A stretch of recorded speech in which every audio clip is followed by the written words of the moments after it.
Good day, friends. Alam mo ba yung feeling na kahit may bahay ka ay parang wala ka pa ring tahanan?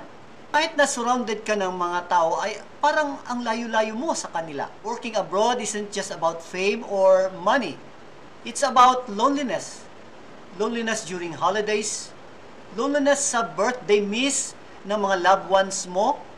The late night tears after a hard day's work. Minsan, kahit na may ginhawa sa bulsa ay pagod na pagod yung puso mo.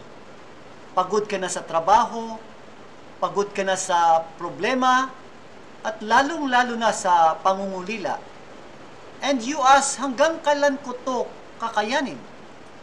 But friends, Psalms 90 verse 1 says, Lord, you have been our dwelling place in all generations. Ibig sabihin, kahit saan ka man, sa Dubai, sa Hong Kong, sa Canada, sa Amerika, meron kang tahanan. Hindi lang sa lupa, kundi sa Diyos. Siya ang tahanan mo kapag malayo ka sa pamilya. The Lord is your dwelling place. He is your shelter. Siya ang silong mo kapag parang bumabagyo na sa buhay. Hindi ka niya iiwan.